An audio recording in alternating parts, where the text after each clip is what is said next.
أعوذ بالله من الشيطان الرجيم. بسم الله الرحمن الرحيم. يا أيها الذين آمنوا إذا تداينتم بدين إلى أجل مسمى فاكتبوه وليكتب بينكم كاتب بالعدل ولا يأب كاتب أن يكتب كما علمه الله فليكتب وليملل الذي عليه الحق وليتق الله ربه ولا يبخس منه شيئا فإن كان الذي عليه الحق سفيها أو ضعيفا أو لا يستطيع أن يمل هو فليملل وليه بالعدل واستشهدوا شهيدين من رجالكم فإن لم يكونا رجلين فرجل وامرأتان ممن ترضون من الشهداء أن تضل إحداهما فتذكر إحداهما الأخرى ولا يأبى الشهداء إذا ما دعوا ولا تسأموا أن تكتبوه صغيرا أو كبيرا إلى أجله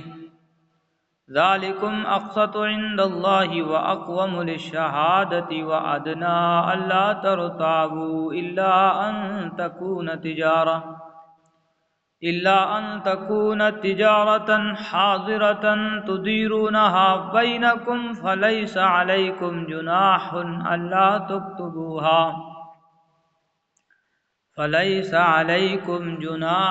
ألا تكتبوها وأشهدوا إذا تبايعتم ولا يضار كاتب ولا شهيد وإن تفعلوا فإنه فسوق بكم واتقوا الله ويعلمكم الله والله بكل شيء عليم. اے ایمان والو، جب تم کسی معین میعاد کے لیے ادھار کا کوئی معاملہ کرو تو اسے لکھ لیا کرو، اور تم میں سے جو شخص لکھنا جانتا ہو انصاف کے ساتھ تحریر لکھے، اور جو شخص لکھنا جانتا ہو لکھنے سے انکار نہ کرے۔ جب اللہ نے اسے یہ علم دیا ہے تو اسے لکھنا چاہیے، اور تحریر وہ شخص لکھوائے جس کے ذمے حق واجب ہو رہا ہو، اور اسے چاہیے کہ وہ اللہ سے ڈرے جو اس کا پروردگار ہے، اور اس میں کوئی کمی نہ کرے، اور اس حق میں کوئی کمی نہ کرے۔ ہاں، اگر وہ شخص جس کے ذمے حق واجب ہو رہا ہے نا سمجھ یا کمزور ہو یا کسی اور وجہ سے تحریر نہ لکھوا سکتا ہو تو اس کا سرپرست انصاف کے ساتھ لکھوائے، اور اپنے میں سے 2 مردوں کو گواہ بنا لو۔ ہاں، اگر 2 مرد موجود نہ ہو تو 1 مرد اور 2 عورتیں ان گواہوں میں سے ہو جائیں جنہیں تم پسند کرتے ہو، تاکہ اگر ان 2 عورتوں میں سے ایک بھول جائے تو دوسری اسے یاد دلائے۔ اور جب گواہوں کو گواہی دینے کے لیے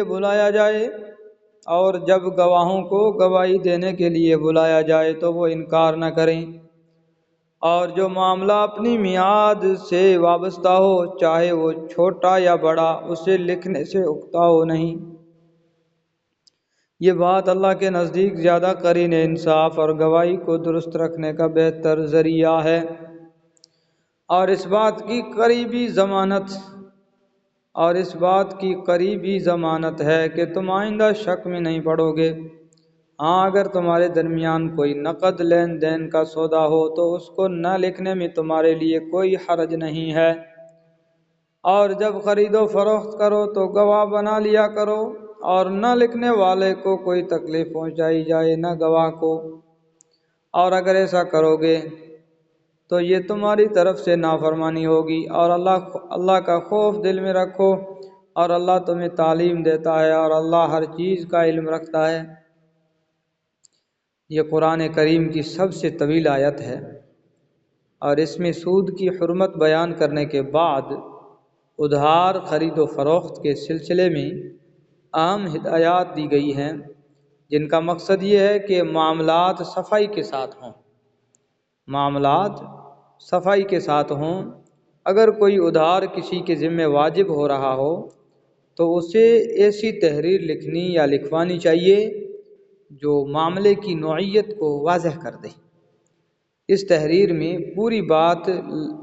لاگ لپیٹ کے بغیر لکھنی چاہیے، اور کسی کا حق مارنے کے لیے تحریر میں قطر بیونت سے پرہیز کرنا چاہیے۔ وَإِن كُنتُمْ عَلَى سَفَرٍ وَلَمْ تَجِدُوا كَاتِبًا فَرِهَانٌ مَّقْبُوضَةٌ فَإِنْ أَمِنَ بَعْضُكُمْ بَعْضًا فَلْيُؤَدِّ الَّذِي اؤْتُمِنَ أَمَانَتَهُ وَلْيَتَّقِ اللَّهَ رَبَّهُ وَلَا تَكْتُمُوا الشَّهَادَةَ وَمَن يَكْتُمْهَا فَإِنَّهُ آثِمٌ قَلْبُهُ وَاللَّهُ بِمَا تَعْمَلُونَ عَلِيمٌ۔ اور اگر تم سفر پر ہو اور تمہیں کوئی لکھنے والا نہ ملے تو ادائیگی کی ضمانت کے طور پر رہن قبضے میں رکھ لیے جائیں۔ ہاں، اگر تم ایک دوسرے پر بھروسہ کرو تو جس پر بھروسہ کیا گیا ہے وہ اپنی امانت ٹھیک ٹھیک ادا کرے، اور اللہ سے ڈرے جو اس کا پروردگار ہے، اور گواہی کو نہ چھپاؤ، اور جو گواہی کو چھپائے وہ گنہگار دل کا حامل ہے۔ اور جو عمل بھی تم کرتے ہو اللہ اس سے خوب واقف ہے۔ صدق اللہ العظیم۔